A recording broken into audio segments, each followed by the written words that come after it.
হাজার হাজার ভাই পঙ্গুত্ব বরণ করেছে। 2021 সালে হাজার হাজার উলামায়ে কেরাম কারাবরণ করেছে।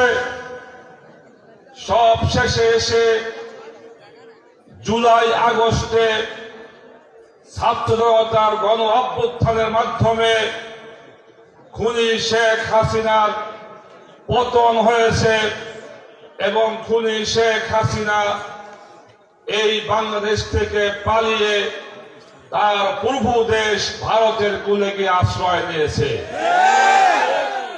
সংগ্রামী ভাইয়েরা আমার, এই পৃথিবীতে খুনি শেখ হাসিনার মতো এরকম একজন ভীতু নেতা আমাদের নজর আর পড়ে নাই। যখন তিনি ক্ষমতায় ছিলেন তিনি বলেছিলেন বঙ্গবন্ধুর কন্যা শেখ হাসিনা পালায় না। কি বলেন, বলেছিলেন না? উনি কি পালাইছে না বাংলাদেশে আছে?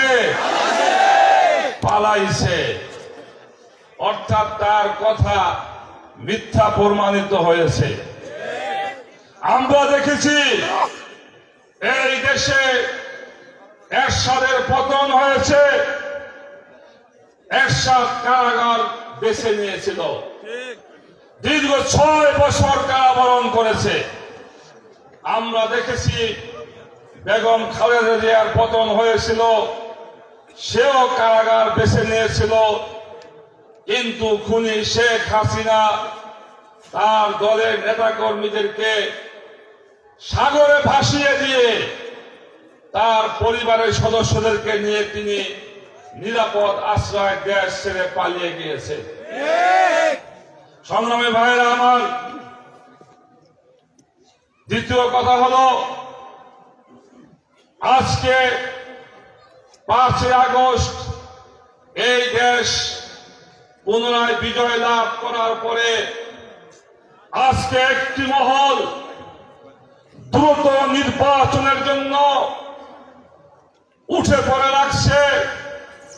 আমরা পরিষ্কার কথা বলি, প্রশাসনের সংস্কার ছাড়া একটি সুষ্ঠু নির্বাচন সম্ভব নয়। তাই আমরা সরকারকে বলবো, সংস্কারের কাজের গতি আরো বাড়াতে হবে, দ্রুত সংস্কার করে একটি সুষ্ঠু নির্বাচনের ব্যবস্থা করতে হবে এবং দ্রুত ভারত থেকে খুনি শেখ হাসিনাকে ইন্টারপোলের মাধ্যমে গ্রেফতার করে এই বাংলার জমিনে খুনি শেখ হাসিনা সহ তাদের দোষরদের বিচার এদেশে জনগণ দেখতে চায়। তাই প্রয়োজনীয় সংস্কার এবং খুনি শেখ হাসিনার বিচারের পরে নির্বাচন হবে।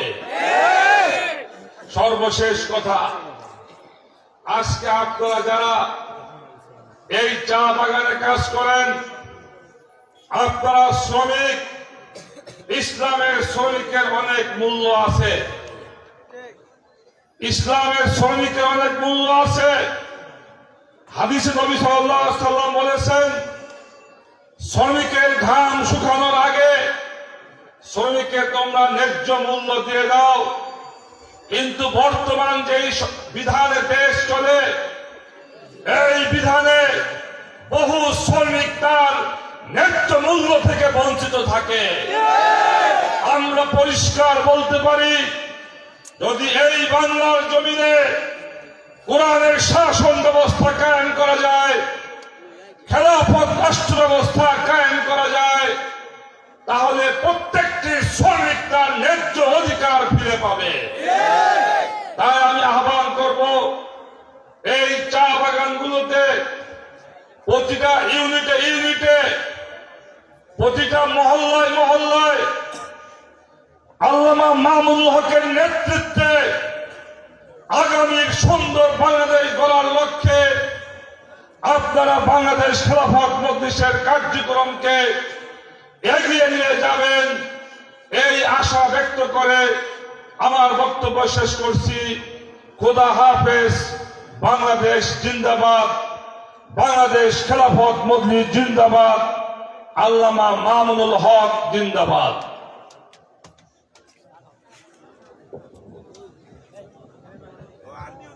সম্মানিত উপস্থিতি, এখন বক্তব্য রাখবেন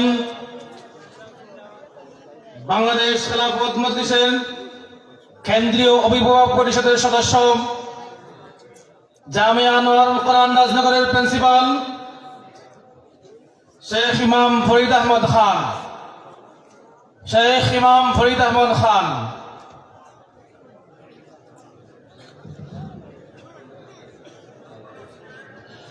আসসালামু আলাইকুম ওয়া রাহমাতুল্লাহি ওয়া বারাকাতুহু। সম্মানিত সভাপতি, উপস্থিত আমিরে মজলিস, বিদগ্ধ আলিমে দ্বীন, শেখুল হাদিস ইবনে শেখুল হাদিস, বাংলার গৌরব, বাংলার সিংহ মানব, যার সম্পর্কে আমি আশা রাখি আগামী দিনে বাংলাদেশের যদি কোনো ব্যক্তি নেতৃত্ব দেয় সেই ব্যক্তি হবেন মামুনুল হক। ভাইরা আমার প্রিয় নবীর এক সাহাবী উকবা ইবনে নাফে রাদিয়াল্লাহু আনহু, উনি আফ্রিকা মহাদেশ বিজয় করে টিউনিসিয়ার এক শহর খায়রওয়ান শহর যখন বিজয় করার পর আটলান্টিক মহাসাগর সামনে এসেছিল। আটলান্টিক মহাসাগর যখন সামনে এসেছিল আর কোন জায়গায় যাওয়ার কোনো পথ নেই, এই সাহাবী তার সাথে মুজাহিদদেরকে নিয়ে যে ঘোড়ার উপর সওয়ার ছিলেন সেই ঘোড়াকে আটলান্টিক মহাসাগরের উপর রাখলেন আর রেখে একটি কথা বলছেন, হে আল্লাহ, এ জমিনের মালিক, এ আসমানের মালিক, এ চন্দ্র এবং আসমান এবং সূর্যের মালিক, আমি যদি জানতাম এই মহাসাগরের পরে কোনো মানুষ আছে তাহলে তোমার দিনের দাওয়াত নিয়ে আমি সেই জায়গায় চলে যেতাম। আমার বিশ্বাস আল্লাহ রাব্বুল ইজ্জত তার মেহেরবানি করে আমাদের শক্তিশালী নেতৃত্ব দান করেছেন এবং যে নেতৃত্বের সিপাহ সালার হয়ে আমাদের সামনে এসেছেন আমিরে মজলিস শেখুল হাদিস আল্লামা হাজির রহমতুল্লাহ আলাইহি, সূর্যের উত্তরসূরি, বাংলার সূর্য সন্তান, বাংলাদেশ খেলাফত মজলিসের গৌরবময় অধ্যায়ের সূচনা করেছেন মৌলানা মামুনুল হক দামাত বারাকাতুহুম। আগামী দিন সেই মামুনুল হকের নেতৃত্বে সারা বাংলাদেশে ইসলামী হুকুমত কায়েম করার জন্য আপনারা কি প্রস্তুত আছেন? এইভাবে নয়, ভালোভাবে বলেন আমরা প্রস্তুত আছি। আজকে রাজনগরবাসী আপনারা যে সম্মান দেখিয়েছেন, আমি আপনাদের কাছে আশা রাখবো এই বাংলাদেশে ইসলামী হুকুমত কায়েম করতে হলে আমাদের সবার দরকার। চোর, ডাকাত, বাটপার, স্মাগলারকে দিয়ে একটা ভালো রাষ্ট্র কায়েম কখনো হবে না। একটা ইনসাফ ভিত্তিক, ন্যায় ভিত্তিক রাষ্ট্র যদি প্রতিষ্ঠা করতে চান তাহলে অবশ্যই আলেমদের নেতৃত্বে আসতে হবে। ফাইনালি ভাইরা, আপনারা জানেন 53 বছর পর আল্লাহ তাআলা সিরিয়াকে আমাদের হাতে ফিরিয়ে দিয়েছেন, আলহামদুলিল্লাহ। এর অর্থ কি জানেন? ইনশাআল্লাহ সেই দিন দূরে নয় যেদিন বাইতুল মুকদ্দাস অতি তাড়াতাড়ি ইনশাআল্লাহ আল্লাহ তাআলা বিজয় করে দিবেন এবং আমার আশা সেই বাইতুল মুকদ্দাস বিজয় করার জন্য সারা বিশ্বের মুসলমান নেতৃত্ব দিবেন এবং আমার বাংলার নেতৃত্ব কে দিবেন বলবো? বলেন না, কে দিবেন? আমরা দোয়া করি আমার বাংলার নেতৃত্বে, যার নেতৃত্বে বাইতুল মুকদ্দাস অথবা আল-আকসা মসজিদকে আল্লাহ তাআলা বিজয় দান করবেন, সেই নেতৃত্ব হলেন আমাদের আমিরে মজলিস আল্লামা আজিজুল হক দামাত বারাকাতুহু। আল্লাহ তাআলা আমাদের সবাইকে সুখে রাখুক, শান্তিতে রাখুক। আগামী দিনের প্রত্যয় বিজয়, ইসলামের সুমহান বিজয় দেখতে চাই, সেই প্রত্যয় রেখে বিদায় নিলাম। আসসালামু আলাইকুম ওয়া রাহমাতুল্লাহি ওয়া বারাকাতুহু। সংগ্রামী সাথী ও বন্ধুরা, বক্তব্য নিয়ে আসছেন দীর্ঘক্ষণ যাবৎ আপনারা যার বক্তব্য শোনার জন্য অপেক্ষা করছেন, তিনি আর কেউ নয়, এদেশের মজলুম জননেতা, লক্ষ লক্ষ মানুষের হৃদয়ের স্পন্দন, সদ্য আমির মজলিস নির্বাচিত শাইখুল হাদিস আল্লামা মামুনুল হক, শাইখুল হাদিস আল্লামা মামুনুল হক হাফিজাহুল্লাহ। নারে তাকবীর! আমাদের কোন নেতা আছে? সেই নেতা বলতে পারো, ইনশাআল্লাহ সারা দেশে সবাই উঠেছে, লাভ উঠেছে, সবার মুখে, সবার শুনে, সারা দেশে ইনশাআল্লাহ জয় হবে। নারে তাকবীর!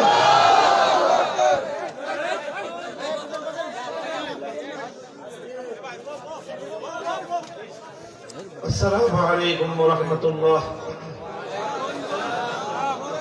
الحمد لله رب العالمين، والصلاة والسلام على سيد الأنبياء والمرسلين وعلى آله وأصحابه ومن تبعهم ودعا بدعوتهم إلى يوم الدين. أما بعد، أعوذ بالله من الشيطان الرجيم. بسم الله الرحمن الرحيم. الذين إن مكناهم في الأرض أقاموا الصلاة وآتوا الزكاة وأمروا بالمعروف ونهوا عن المنكر ولله عاقبة الأمور. صدق الله العظيم. বাংলাদেশ খেলাফত মজলিস মৌলভীবাজার জেলাধীন রাজনগর উপজেলা শাখার উদ্যোগে আয়োজিত আজকের এই গণসমাবেশে উপস্থিত সংগ্রামী সভাপতি, উপস্থিত বাংলাদেশ খেলাফত মজলিসের সংগ্রামী মহাসচিব জননেতা মাওলানা জালালউদ্দিন আহমদ, উপস্থিত বাংলাদেশ খেলাফত মজলিসের কেন্দ্রীয় অভিভাবক পরিষদ সদস্য মাওলানা ফরিদ আহমদ খান, উপস্থিত বাংলাদেশ খেলাফত মজলিসের মৌলভীবাজার জেলা ও রাজনগর উপজেলা শাখার সংগ্রামী নেতৃবৃন্দ, সহযোগী সংগঠন সমূহের দায়িত্বশীল ভাইয়েরা, সংগ্রামী রাজনগরবাসী এবং চা বাগানের শ্রমিক ভাইয়েরা আমার, সর্বপ্রথম আমি আল্লাহ পাক রব্বুল আলামিনের দরবারে শুকরগুজারি আদায় করছি,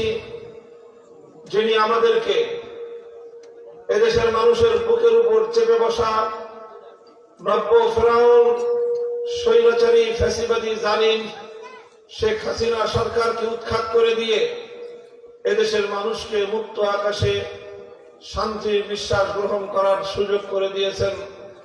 সেই মহান রব্বুল আলামিনের দরবারে শুকরগুজারি আদায় করছি। আল্লাহুম্মা লাকাল হামদু ওয়া লাকাশ শুকর।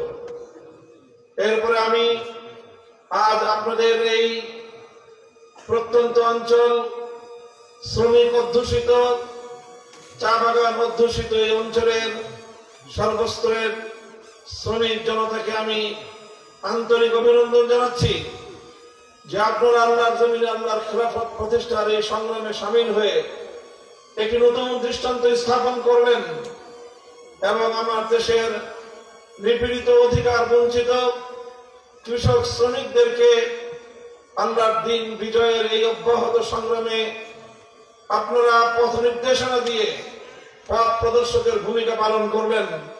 আল্লাহ পাক আপনাদের সকলকে উত্তম বিনিময় দান করুন। সংগ্রামী সাথী ও বন্ধুগণ, বাংলাদেশের মানুষ দীর্ঘ এক রক্তক্ষয়ী সংগ্রামের পর অনেক ত্যাগ, কোরবানি, অনেক শাহাদাতের নজরানা দিয়ে 5ই আগস্টের বিপ্লব পরবর্তী এই মুক্ত এবং স্বাধীন বাংলাদেশ অর্জন করেছে। এই বাংলাদেশের মুক্তি এবং স্বাধীনতা অর্জন করতে গিয়ে বহু প্রাণ, তাজা প্রাণ ঝরতে হয়েছে। 2009 সালের পিলখানা ট্রাজেডিতে জীবন দিয়েছে 57 জন দেশপ্রেমিক সেনা কর্মকর্তা। 2013 সালের শাপলা চত্বরে ঘুমন্ত তাহাজ্জুদরত নবী প্রেমিক হেফাজতে ইসলামের তৌহিদি জনতা রক্ত দিতে হয়েছে। 2021 সালে বাংলাদেশের বিরুদ্ধে এবং মুসলিম জনতার রক্তে রঞ্জিত গুজরাটের কসাইখ্যাত খুনি মোদির বাংলাদেশ আগমনের বিরুদ্ধে প্রতিবাদরত হেফাজতে ইসলামের নেতা কর্মীরা সর্বশেষ জীবন দিয়েছে, রক্ত দিয়েছে। 2024 সালের জুলাই এবং আগস্ট বিপ্লবের প্রায় 2 সহস্রাধিক বাংলার তামাম ছাত্র জনতা, যাদের আত্মত্যাগের বিনিময়ে বাংলাদেশের মানুষ ভিন দেশি আগ্রাসনের হাত থেকে, বিদেশি পুতুল সরকারের ফ্যাসিবাদী স্বৈরাচারী শাসন ব্যবস্থা থেকে বাংলার মানুষ মুক্তি পেয়েছে। যারা এভাবে ত্যাগ, কোরবানি, সংগ্রাম এবং আন্দোলনের মধ্য দিয়ে মানুষের অধিকার প্রতিষ্ঠা করে, যারা রক্ত দিয়ে, জীবন দিয়ে নিজেদের মাতৃভূমিকে ভিন দেশি আগ্রাসনের হাত থেকে রক্ষা করতে পারে, সে জাতি যদি চায় তাহলে সকল জুলুম স্বৈরতন্ত্রের কবর রচনা করে মানব রচিত সমস্ত তন্ত্র মন্ত্রকে উৎখাত করে আল্লাহর জমিনে আল্লাহর দ্বীনের চূড়ান্ত বিজয় ঘটাতে পারে। সংগ্রামী সাথী ও বন্ধুগণ, আমি আপনাদেরকে বলতে চাই,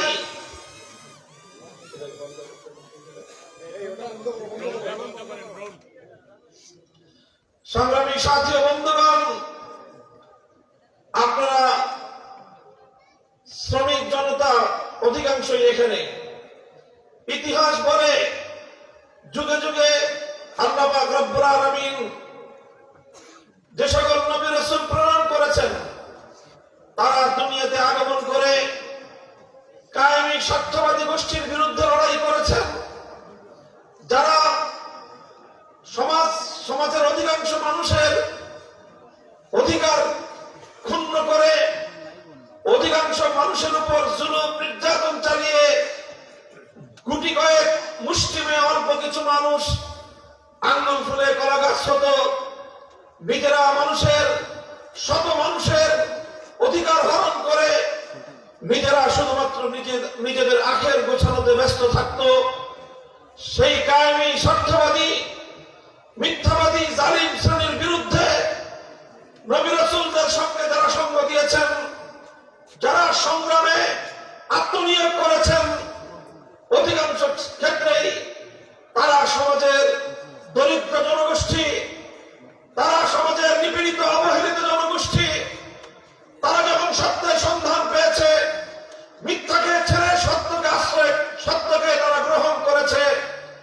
আর সেই সত্যাশ্রয়ী নুরানি কাফেলাকে নিয়ে সমস্ত নবী রাসূলগণ আল্লাহর জমিনে বিপ্লব সাধন করেছেন, আল্লাহর দ্বীনকে বিজয়ী করেছেন।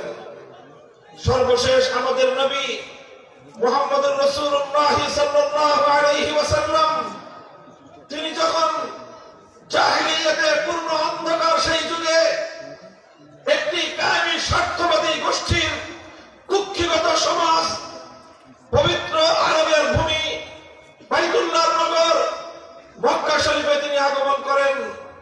আল্লাহর পক্ষ থেকে তিনি যখন প্রেরিত হন, নবুয়ত প্রাপ্ত হন এবং তিনি তার সত্যের দাওয়াত নিয়ে মানুষের কাছে দুয়ারে দুয়ারে যখন তিনি যান, ধীরে ধীরে মানুষ আল্লাহর নবীর সেই সত্যের দাওয়াতকে গ্রহণ করে নবীজির পতাকা তলে তারা যখন সমবেত হয়, মক্কার সেই স্বার্থবাদী অত্যাচারী জালিম গোষ্ঠী তারা আল্লাহর নবীর সাহাবীদেরকে, নবীর সহচরদের উপর এমন কোন জুলুম নির্যাতন নাই যেই জুলুম নির্যাতন তারা নবীর সাহাবীদের উপর পরিচালনা করেনি।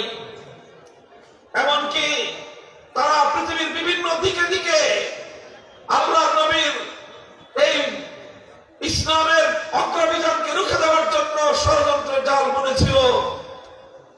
যখন আল্লাহর নবীর পক্ষ থেকে তৎকালীন পৃথিবীর অন্যতম সুপার পাওয়ার হেরাক্লিয়াসের নিকট রোমের সম্রাট আল্লাহর নবী ইসলামের পয়গাম দিয়ে চিঠি প্রেরণ করেছিলেন, তখন হেরাকেল আল্লাহর নবী সম্পর্কে যাচাই করবার জন্য, তথ্য অনুসন্ধান করবার জন্য মক্কার কুরাইশকে ডেকে জিজ্ঞাসা করেছিল,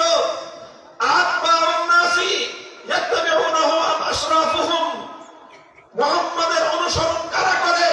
সাল্লাল্লাহু আলাইহি ওয়াসাল্লাম সমাজের উচ্চ শ্রেণীর মানুষ, সমাজের নেতৃস্থানীয় মানুষ, সমাজের যারা প্রভাবশালী মানুষ, তারা কি বেশি তার অনুসারী, না সমাজের নিপীড়িত শ্রেণী তার বেশি অনুসারী? তখন মক্কার কুরাইশরা জবাব দিয়েছিল, বাল আতবাউন নাস, বাল আতবাউন নাস, সমাজের নিপীড়িত অবহেলিত মানুষই মুহাম্মদুর রাসূলুল্লাহ সাল্লাল্লাহু আলাইহি ওয়াসাল্লামের কাফেলায় ব্যাপকভাবে অন্তর্ভুক্ত হচ্ছে।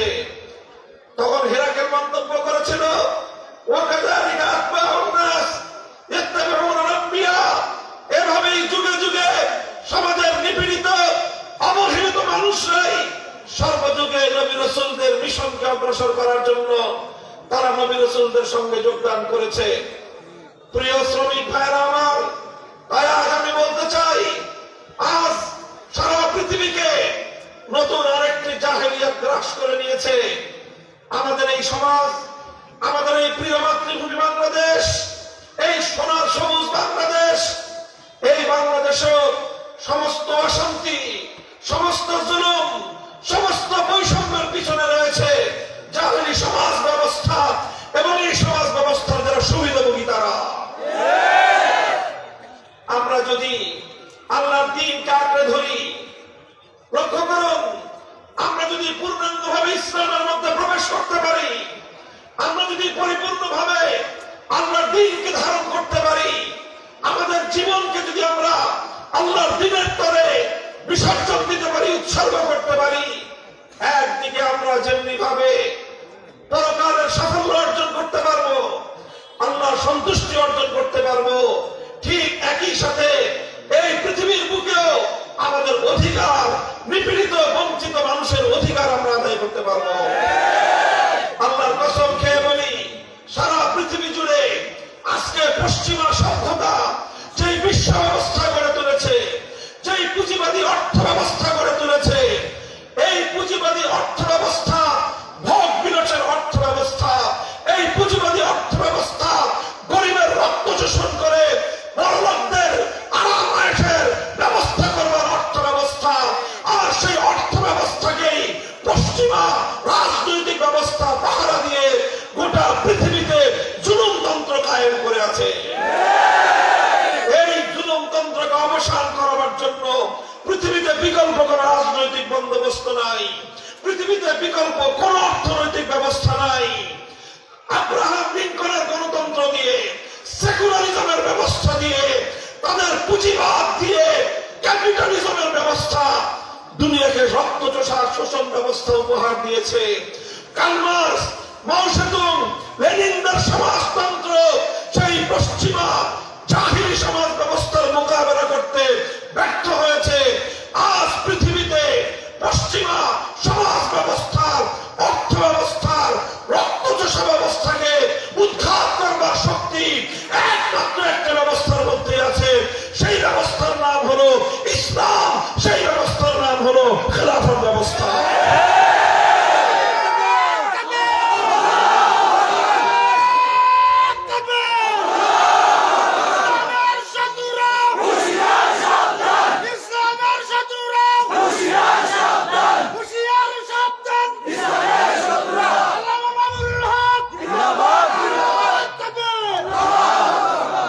সংগ্রামী সাথী ও বন্ধুগণ, এই জন্য আপনাদেরকে উদাত্ত আহ্বান জানাতে চাই, আমরা যেভাবে ব্যক্তিগত জীবনে আল্লাহর দ্বীন পালন করি, নামাজ রোজা আদায় করি, হজ যাকাত দেই, হজ করি, যাকাত আদায় করি, পর্দা পুশিদা মেনটেন করে চলি, যাদের অন্তরের মধ্যে আল্লাহর ভয় আছে, এই খোদাভীরু মানুষগুলো যদি আমরা সংঘবদ্ধ হই, সংঘবদ্ধ হয়ে আমরা যদি শুধুমাত্র ব্যক্তিগত জীবনে ইসলাম পালনকে সীমাবদ্ধ না রেখে আমাদের সমাজকে যদি আমরা ইসলামী আদর্শ গড়ে তুলতে পারি, ইনশাআল্লাহ, তাহলে আমরা এক একজন গোটা সমাজে ইসলাম বিনিময়ে সকল মানুষের ধর্ম পালন করবার, ইসলাম পালন করে আল্লাহর যে সন্তুষ্টি অর্জন করতে পারবে, দিন কায়েমের সংগ্রামী সৈনিকরা এক একজন হাজার মানুষের চেয়ে বেশি আল্লাহর কাছ থেকে প্রতিদান এবং সওয়াব পাবে।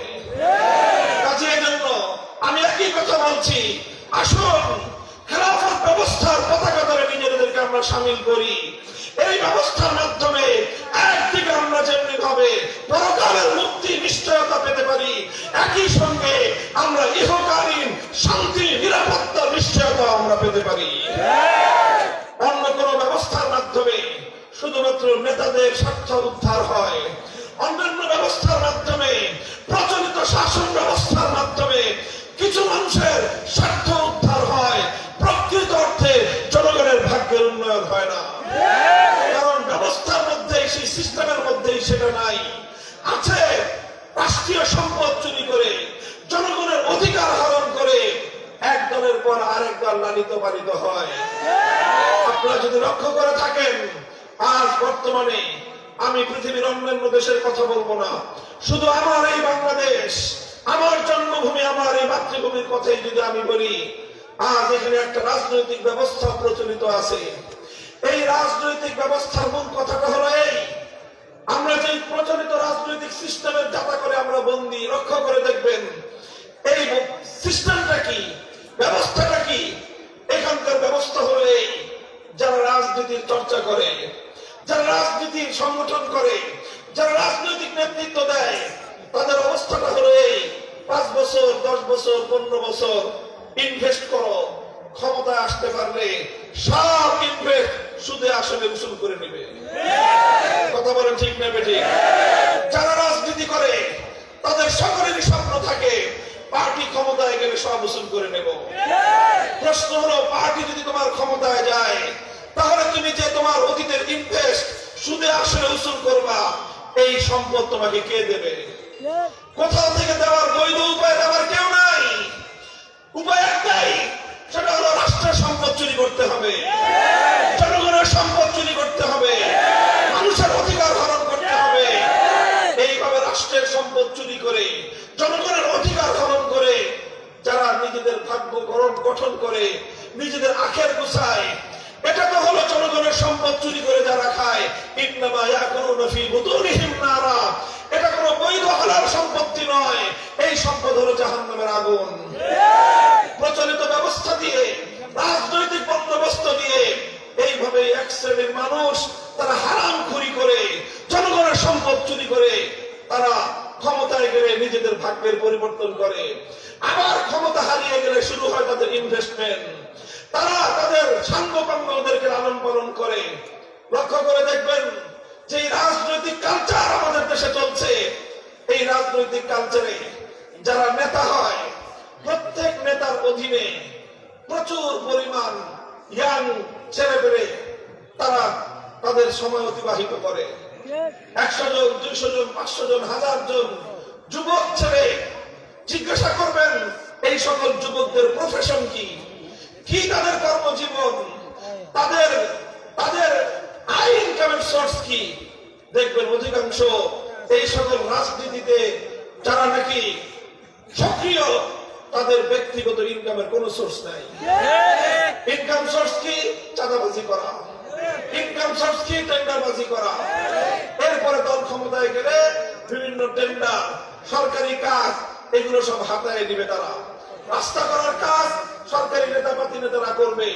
বিভিন্ন সরকারি এই সকল প্রজেক্ট গুলো তারা হাতে নিয়ে 1 কোটি টাকা বাজেট হলে 80 লক্ষ টাকা চুরি করবে, 10 লক্ষ 20 লক্ষ টাকা দিয়ে কোন রকম কাজটা শেষ দিবে। যে কাজের স্থায়িত্ব হওয়ার কথা ছিল 10 বছর, সেটা 10 মাসও টিকবে না। আবার 10 মাস পরে নতুন করে টেন্ডার হবে, আবার দেশের সম্পদ সেখানে ব্যয় হবে, আবার সেই সম্পদ থেকে 80 থেকে 90% চুরি হবে, অল্প কিছু সম্পদ দিয়ে সেখানে কাজ হবে। এটাই হলো প্রচলিত এই রাজনৈতিক ব্যবস্থা।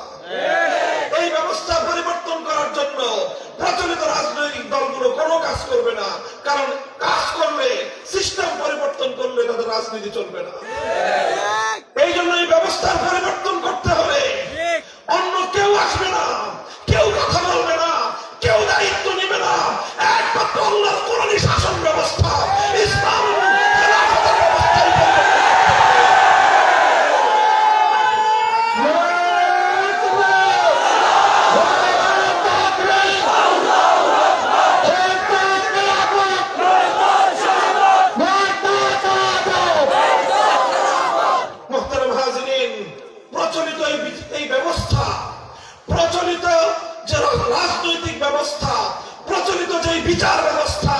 সম্পূর্ণ কুফরি ব্যবস্থা।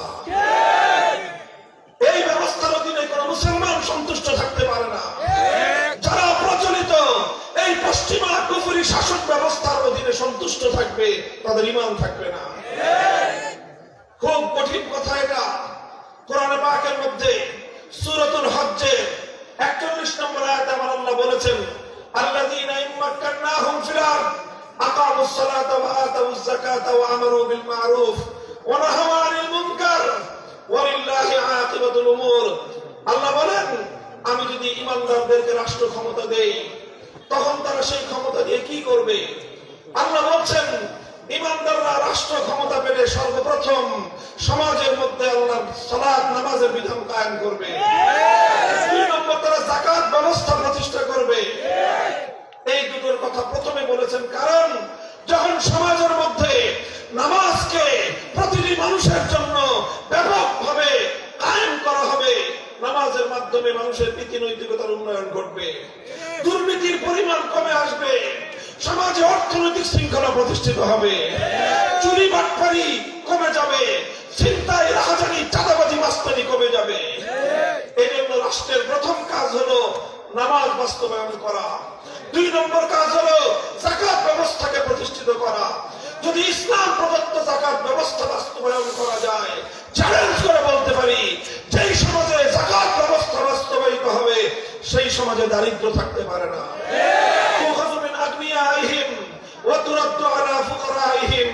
সমাজের ধনীদের কাছ থেকে যাকাত উসুল করে সেই সমাজের দরিদ্রদের মধ্যে বন্টন করা হবে। এই যাকাত ব্যবস্থা বন্টন যেই সমাজের মধ্যে হয়, সেই সমাজে কোনোদিন দারিদ্র থাকতে পারে না। ইতিহাস সাক্ষী, আল্লাহর নবীর শহর সোনার মক্কা মদিনা যখন যাকাত ব্যবস্থা পরিপূর্ণ বাস্তবায়ন করা হয়েছিল, বেশি দিন প্রয়োজন হয় নাই, 20 বছরের মাথায়, only 20 years, মাত্র 20 বছরের মাথায় সোনার মদিনায় এমন ব্যবস্থা প্রতিষ্ঠিত হয়েছিল।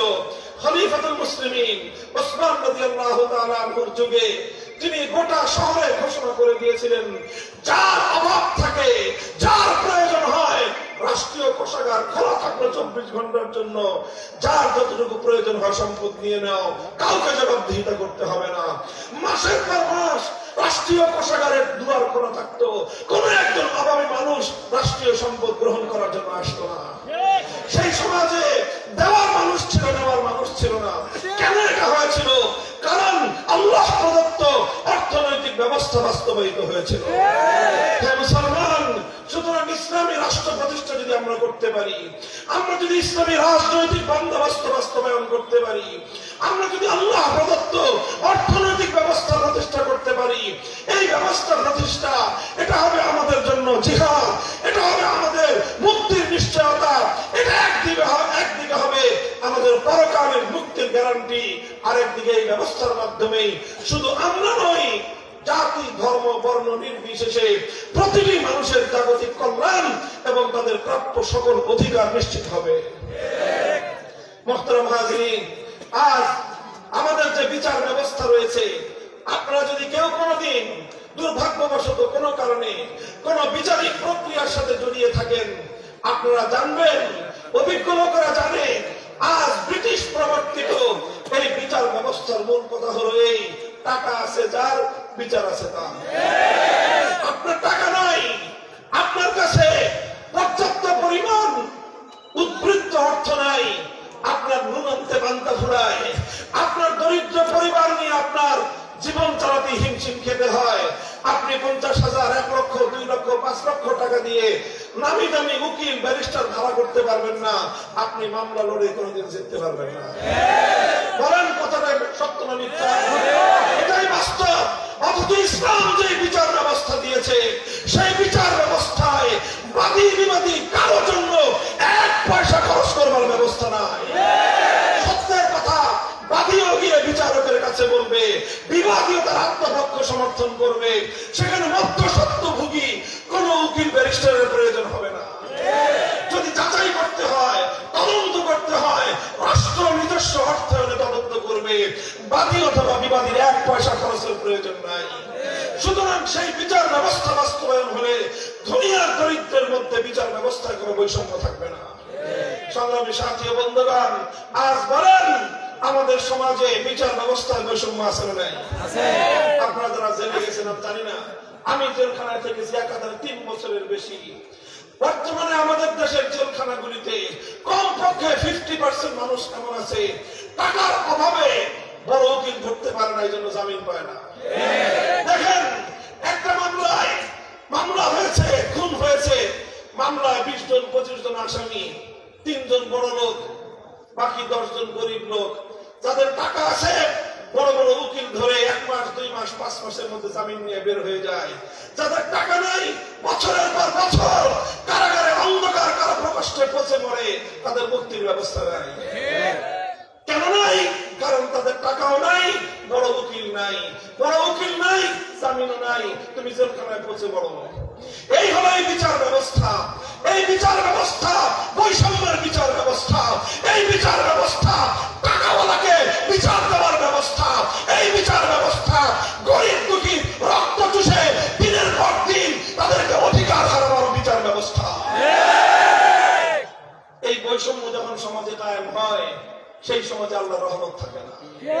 হাদিসের মধ্যে এসেছে, আল্লাহর নবী বলেছেন, ইন্নামা হারাকা মান কানা ক্বাবলাকুম ইযা সারাকা ফীহিমুদ দাঈফ আকামু আলাইহিল হাদ ওয়া ইযা সারাকা ফীহিমুশ শরীফ তারাকুহু। দেখো, পৃথিবীতে যখন বিচারের মধ্যে বৈষম্য কায়েম হতো, যে দরিদ্ররা ন্যায় বিচার পেত না, তাদের উপর আইনের শাসন, আইন প্রয়োগ করা হতো দুর্বলের উপর, আর সবলরা নানা রকম আইনের ফাঁকফোকর দিয়ে বের হয়ে যেত।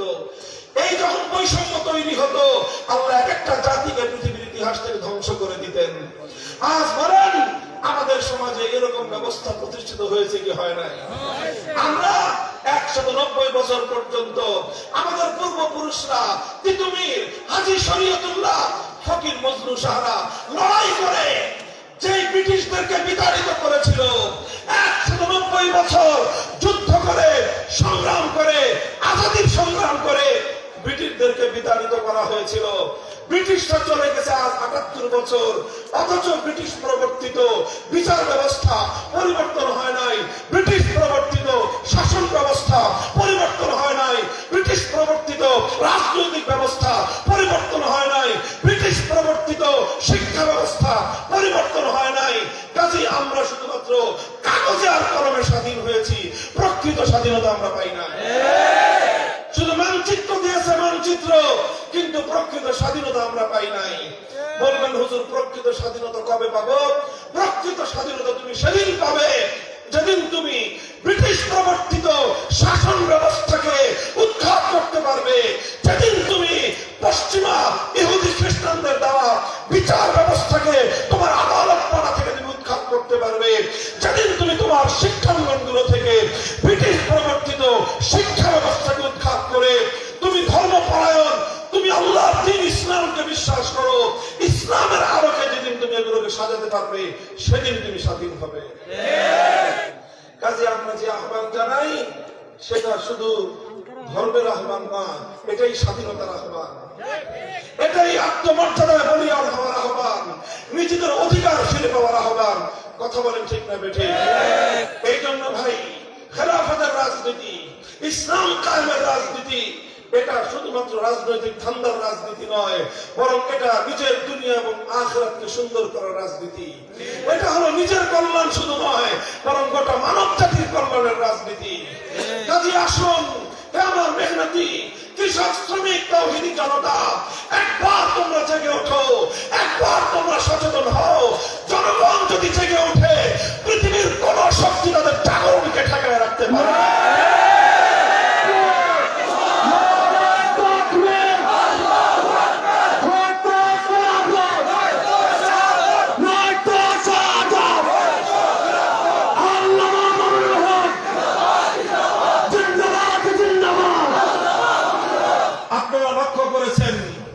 এই যে জুলাই এবং আগস্টে যে বিপ্লব হলো, এই বিপ্লবের নেতৃত্ব দেওয়ার জন্য কোন রাজনৈতিক দলের প্রয়োজন হয় নাই, কোন রাজনৈতিক বড় নেতার প্রয়োজন হয় নাই। কথা বলেন ঠিক না বেঠিক? জমিন যখন বিপ্লবের জন্য প্রস্তুত হয়েছে, সাধারণ মানের ছাত্র জনতা তারা সামনের দিকে এগিয়ে এসেছে। তাদের নেতৃত্বে গোটা জাতি ঐক্যবদ্ধ হয়ে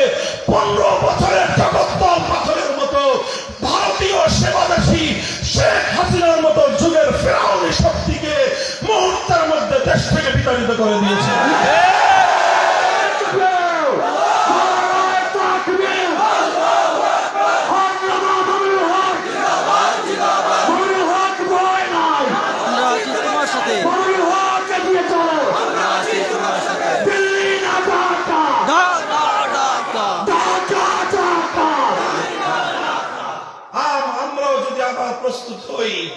শুধু আমরা ফ্যাসিবাদের বিরুদ্ধে জাতি ঐক্যবদ্ধ হয়েছিল, এই জন্য শুধু ফ্যাসিবাদ বিতাড়িত হয়েছে।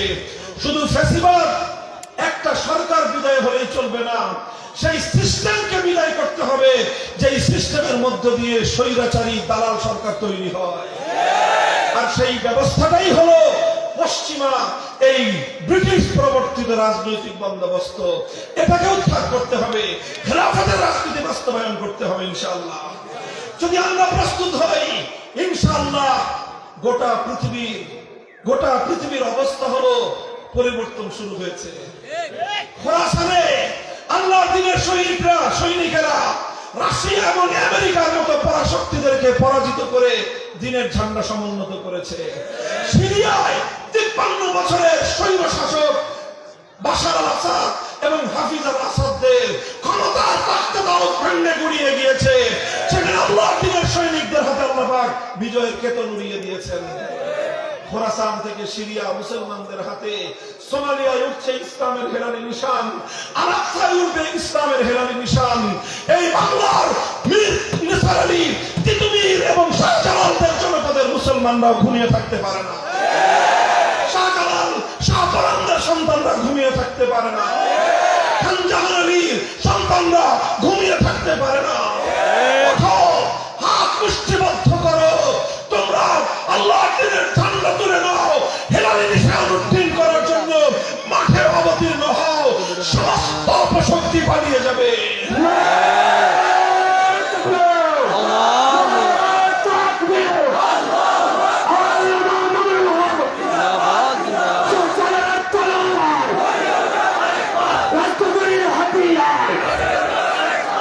মনে রাখবেন একটা কথা, সত্য অনেক শক্তিশালী, সত্য অনেক শক্তিশালী।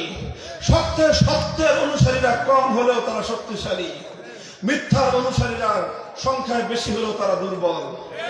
কথা বলেন ঠিক না বেঠিক? আরে ভাই, আমরা যে পথে চলতে চাই, আমরা যে পথকে ধারণ করেছি, আমরা যে পথের ঝান্ডা হাতে তুলে নিয়েছি, আল্লাহর কসম এটা কোরআনের পথ, এটা সত্যের পথ। যাদের সঙ্গে আমরা লড়াই করছি তাদের পথ মিথ্যার পথ, ওটা বাতিলের পথ।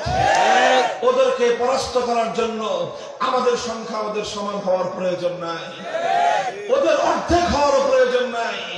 আমরা যদি সামান্য কিছু সংখ্যক মানুষ আল্লাহর হুকুম পালন করে ওয়াতাসিমু বিহাবলিল্লাহি জামিআন ওয়া লা তাফাররাকু, ঐক্যবদ্ধ হয়ে সংঘবদ্ধ হয়ে আল্লাহর দ্বীনের রজ্জুকে আঁকড়ে ধরে যদি আমরা হকের ঝান্ডা নিয়ে সামনে অগ্রসর হতে পারি, দেখবে এই বাংলার মাটিতে কোন স্বৈরাচারিত দূরের কথা, কোন চাঁদাবাজ, কোন মাস্তান শ্রেণী, কোন টেন্ডারবাজ শ্রেণী, কোন দখলদার শ্রেণী বাংলাদেশের রাজনীতি করতে পারবে না। খুব বেশি কিছু লাগে না। 18 কোটি মানুষের মধ্যে 18 লক্ষ মানুষ যদি সত্যিকার অর্থে সংঘবদ্ধ হওয়ার মতো সংঘবদ্ধ হওয়া যায়, এ জাতির নেতৃত্ব সত্যপন্থীদের হাতে তুলে দেওয়া যায়। 5ই আগস্টের বিপ্লবের জন্য কোটি কোটি মানুষ লং মার্চ নিয়ে যেতে হয় নাই। বেশির চেয়ে বেশি 10 লক্ষ মানুষ যখন তারা রক্ত দেওয়ার জন্য প্রস্তুত হয়েছে, আল্লাহ পাক বিজয় দিয়েছেন। আজ আমরা যদি তৈরি হই, আলহামদুলিল্লাহ। আমি আখেরি কথা বলছি আপনাদের রাজনগরের, বিশেষ করে এই টিলা চা শ্রমিকদের উদ্দেশ্যে, আপনারা ইটা চা বাগানের শ্রমিকদের উদ্দেশ্যে, এলাকাবাসীদের উদ্দেশ্যে আমি বলছি, আমরা এমন একটা পয়গাম, এমন একটা দাওয়াত আপনাদেরকে নিয়ে এসেছি, এই দাওয়াতের মধ্যে আপনাদের ইহকালীন এবং পরকালীন মুক্তির নিশ্চয়তা রয়েছে। দুনিয়াতে আপনাদের রাজনৈতিক অধিকার প্রতিষ্ঠিত হবে, আপনাদের নিজস্ব ভোট এবং ভাতের অধিকার নিশ্চিত হবে, এবং আপনাদের হাতে সত্যের ঝান্ডা সমুন্নত হবে। এই সত্য পথের লড়াইয়ে খেলাফতের পথে থাকবেন তো ইনশাআল্লাহ।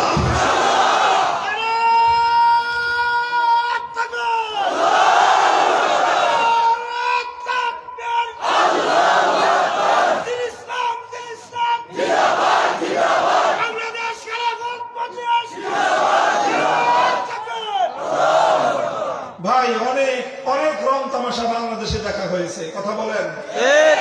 এই বাংলাদেশের মানুষ এক সময় সোনার বাংলাদেশ দেখেছে, এরপরে দেশের মানুষ নতুন বাংলাদেশ দেখেছে, এরপরে এই দেশের মানুষ সবুজ বাংলাদেশ দেখেছে, এরপরে বাংলাদেশের মানুষ ডিজিটাল বাংলাদেশ দেখেছে, এরপরে ডিজিটালের পরে স্মার্ট বাংলাদেশ দেখেছে।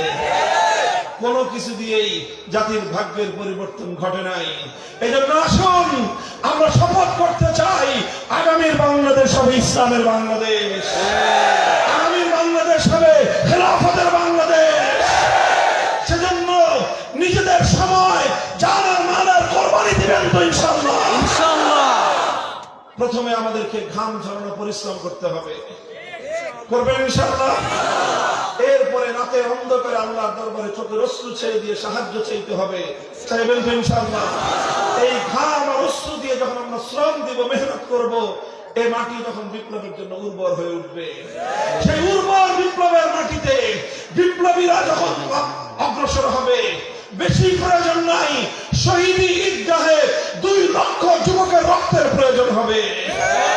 এভাবে 2 লক্ষ যুবক যদি আবু সাঈদের মতো, মীর মুগ্ধদের মতো জাহেলিয়াতের কবর রচনা করবার জন্য শহীদি ঈদগাহে জমায়েত হতে পারে, আমার আল্লাহ ইসলামকে বিজয়ী করবেন। সেজন্য শহীদি ঈদগাহে যেতে কারা কারা প্রস্তুত থাকবা, কারা প্রস্তুত থাকবা?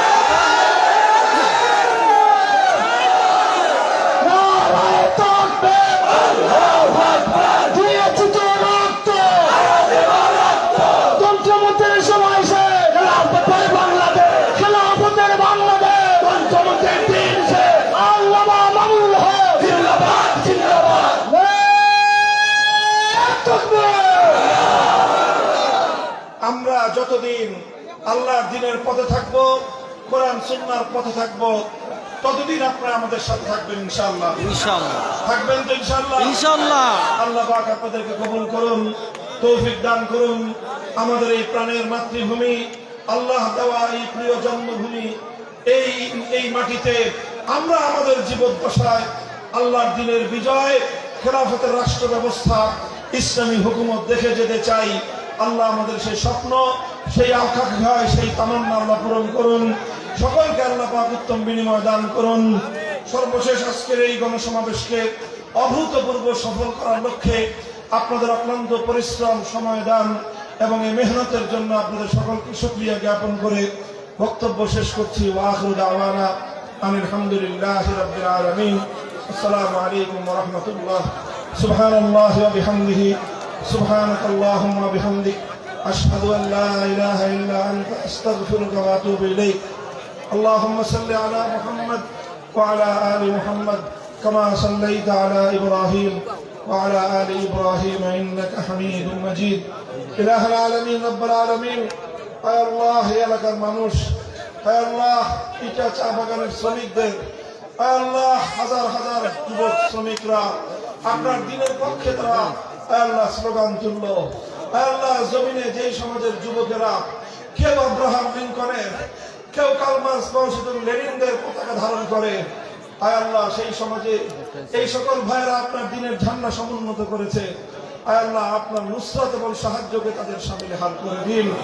হে আল্লাহ, তাদেরকে আপনি বিজয় দান করুন, দুনিয়া এবং আখিরাতে তাদেরকে সাফল্য মণ্ডিত করুন। হে আল্লাহ, মানব রচিত ব্রিটিশ প্রবর্তিত এই শোষণের সকল ব্যবস্থাগুলোকে উৎখাত করে হে আল্লাহ আপনার জমিনে আপনার খেলাফত ব্যবস্থা কায়েম করার তৌফিক এবং হিম্মত আমাদেরকে দান করুন। বাংলাদেশ খেলাফত মজলিসকে আল্লাহ আপনি কবুল করুন। হে আল্লাহ, খেলাফত মজলিসের সকল পর্যায়ের নেতা কর্মী আমাদের সকলকে আল্লাহ আপনার কোরআন এবং আপনার নবীর সুন্নাহ তরিকা মতে হে আল্লাহ খেলাফতের সংগ্রামকে নির্বাসভাবে ইখলাসের সাথে সামনের দিকে অগ্রসর করার তৌফিক এনায়েত ফরমান। হে আল্লাহ, এলাকার উপরে খাস রহমত নাযিল করুন। হে আল্লাহ, এলাকার মা বোনেরা তারাও আজকের এই সমাবেশে হে আল্লাহ তারা স্বতঃস্ফূর্ত ভাবে সহযোগিতা করেছেন, তাদেরকে উত্তম বিনিময় দান করুন। এলাকার প্রতিটি শ্রমিকের সকল সমস্যার সমাধান করে দিন। হে আল্লাহ, ইলাহুল আলামিন, আমাদের দোয়াকে আপনি কবুল ফরমান। হে আল্লাহ, এই মাদ্রাসাকে আপনি কবুল করুন। হে আল্লাহ, এটা ইসলামিয়া মাদ্রাসা, এই মাদ্রাসার সমস্ত হাজাত গায়েবের খাজানা থেকে পুরা করুন। হে আল্লাহ, এই মাদ্রাসার মাহফিলকে আপনি ভরপুর কামিয়াব করুন। হে আল্লাহ, সামনের দিনে 31-1-2 ফেব্রুয়ারি বিশ্ব ইজতেমা, হে আল্লাহ, বিশ্ব ইজতেমাকে আপনি ভরপুর কামিয়াব করুন। হে আল্লাহ, ইজতেমাকে উসিলা করে গোটা বাংলাদেশে আপনি হেদায়েতের হাওয়াকে আম করে দিন। ইলাহুল আলামিন, প্রবাসী অনেক ভাইয়েরা আয় আল্লাহ এলাকার অনেকে বিদেশে থাকে, বাইরে থাকে, আয় আল্লাহ প্রবাসী সেই সকল ভাইদেরকে আপনি নিরাপদে রাখুন। আয় আল্লাহ প্রবাসী রয়েছেন আমাদের পরিবারের সদস্য, আয় আল্লাহ সদস্য তাদের সকলকে আপনি নিরাপদে রাখুন, দ্বীন এবং ঈমানের সাথে রাখুন। আয় আল্লাহ হকের পথে অটল এবং অবিচল রাখুন। আয় আল্লাহ আমাদের বাবা মা সহ যারা দুনিয়া থেকে কবর জগতে চলে গেছে, আয় আল্লাহ তাদের সকলকে মাফ করে জান্নাত নসিব ফরমান। ربنا تقبل منا إنك أنت السميع العليم وتب علينا يا مولانا إنك أنت التواب الرحيم سبحان ربك رب العزة عما يصفون وسلام على المرسلين والحمد لله رب العالمين.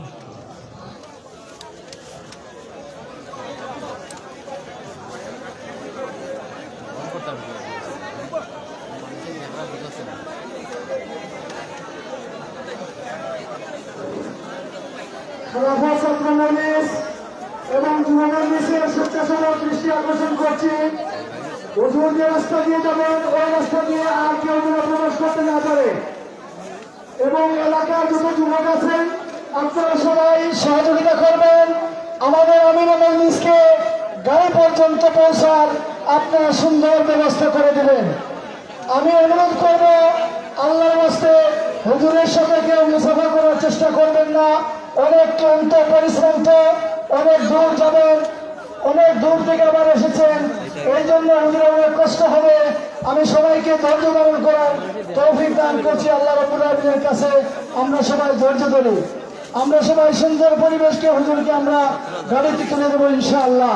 রাস্তাটা পরিষ্কার করার জন্য আমি অনুরোধ করছি, রাস্তায় যে সমস্ত মারা দাঁড়িয়ে আছেন দয়া করে আপনারা রাস্তাটা সুন্দর পরিবেশ করে দিন, আমাদের আমিনা মজলিস যেন সুন্দরভাবে গাড়িতে উঠতে পারে। সম্মানিত উপস্থিতি, আমিনা মজলিসের শানে চমৎকার নাশিদ পরিবেশন করবেন ঐতিহ্যবাহী সংগঠন আবাবিলের কিশোর শিল্পী মতিউর রহমান এনাম ও মোশাররফ হোসেন। পাশাপাশি আমাদের আমিনা মজলিস হাফিজাহুল্লাহ অসুস্থ, প্রোগ্রামে যাবেন, আমরা রাস্তায় কেউ যানজট তৈরি করবো না। স্বেচ্ছাসেবক ভাই যারা রয়েছে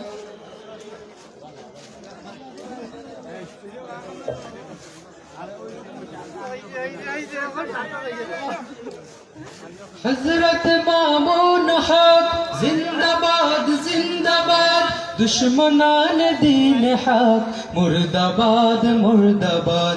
हजरत मामून हक जिंदाबाद जिंदाबाद, दुश्मनान दीन हक मुर्दाबाद मुर्दाबाद। हजरत मामून हक को तह दिल से सलाम, अर्ज बांग्लादेश में आप है हिम्मत का नाम, आप है हिम्मत का नाम। वारिस यूसुफ नबी को तह दिल से सलाम, जिसने सिखाया हमें सब्र अज़ीमत मदाम, सब्र अज़ीमत मदाम।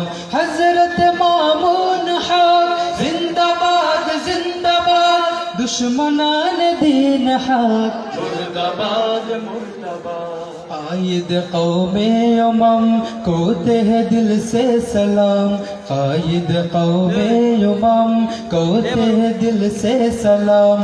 दुश्मन दी को तेरा हर अद सैफे तमाम, हर अद सैफे तमाम। वारिस शेखुल हदीस, वारिस शेखुल हदीस को तह दिल से सलाम। अर्ज बांग्लादेश में आप है हिम्मत का नाम, आप है हिम्मत का नाम। हजरत मामून हक को तह दिल से सलाम, अर्ज बांग्लादेश में आप है हिम्मत का नाम, आप है हिम्मत का नाम। आह तुझे अगियात से शिकवा शिकायत नहीं, जबकि आपनो नहीं। तेरे दिलो जा हजी, तेरे दिलो जा हजी।